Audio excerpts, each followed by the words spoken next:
Hello friends, in this video we'll be discussing about the first question on LeetCode, that is two-sum problem. We'll try to get to a complexity of big O n from big O n square. Now big O n square is basically the first solution that normally comes to a developer who has just started to explore the competitive questions on LeetCode. Now let's first understand the problem and break that piece by piece, and so that we can understand what are the problem solutions that you can have. Now the statement says that you have been given an integer array and an target integer. Now you need to find indexes of two numbers such that the sum of these two numbers is equal to the target value. For example, the integer array that you have been provided contains these elements like 2, 7, 11 and 15, and the target value that you need to try and achieve using the algorithm is 9. Now if you see index 0 and index 1, the sum of these two is equal to 9, so your output would be 0, 1.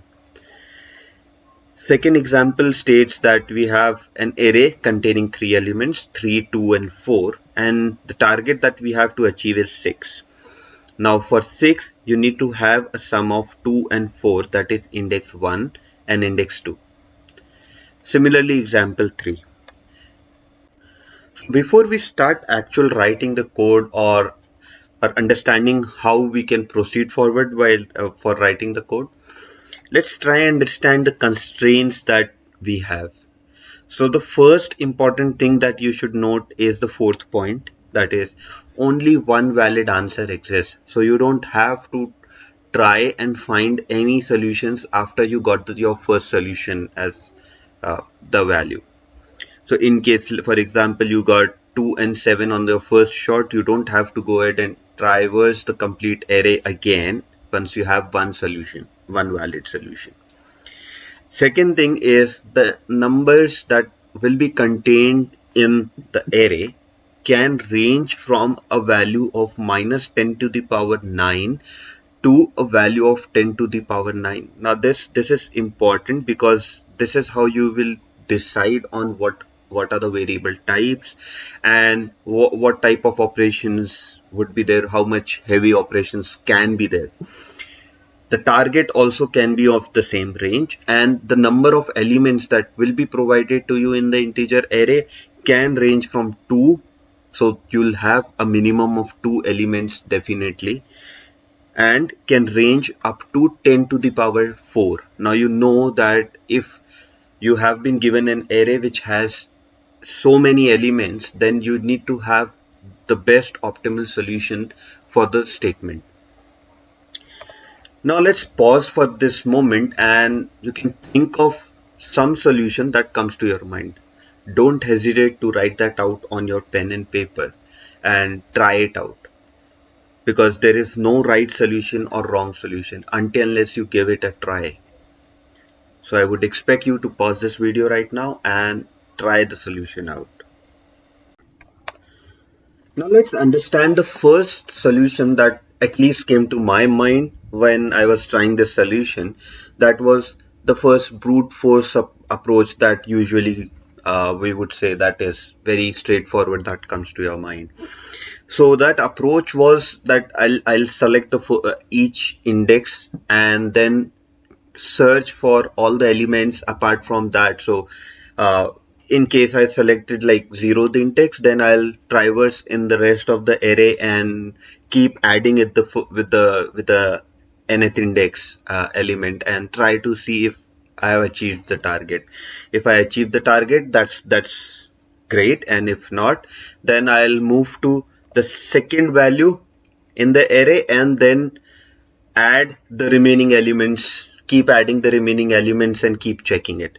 So if you see here on the first iteration on I is equal to 0, I had 11 and I tried to search for minus 2, that is 9 minus 11 in the remaining element of remaining elements in the array.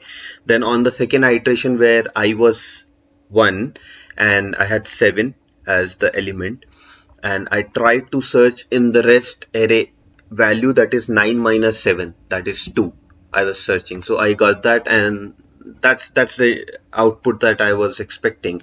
That was I, that is right now 1, and index of 2, that is again 3. Sorry, 2.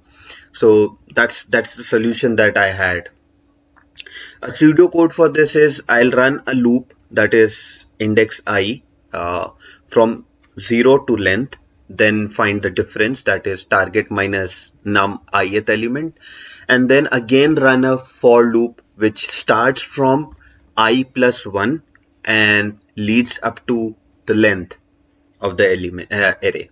And then we'll try if the value of this jth element in the num array is equal to the difference. So then we'll return the I and j value definitely. Otherwise, if we don't find anything, then we'll return -1 and -1. Now over here, the complexity is definitely n square because you are running a loop inside a loop. Now this will this will take a massive time when your elements, the number of elements gets up to like 10 to the power 4 or 10 to the power, let's say 3 or something. So that's a large data set, and probably if the solution is on the last elements, then it will take hell lot amount of time to get that calculated. Now let's try to rectify the problems in this solution, or try to find a better solution on this. So let's pause for some time and try to think of some solution that can result to only complexity of n, big O n. That means it does not have to run two loops within it. It is just one loop that you will run and you will reach your solution. Now the second solution states that I'll create a map or a hash table which contains the element, ith element that we are on right now in the iteration, and its index. And in case we move to the second element, and we'll find the difference first, and we'll try to search in this hash map if we have some value with key that is equal to this diff. Now, to understand this in detail, let's take the second iteration and try to understand.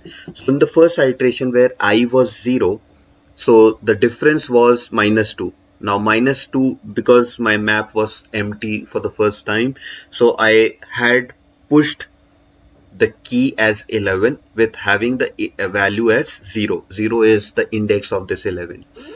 Now in the second iteration, what I got is index as 1 and difference as 2. Now with difference as 2, I searched this difference in the hash map which only contained one key, that was 11. So that was not success. So what I did is I again pushed this second element, that is 7, as key in my map and having the value of its index, that is 1. Now you can see this map contains two value. Now with the third iteration, when we move, we have got iteration as iteration index as 2 and difference as 7.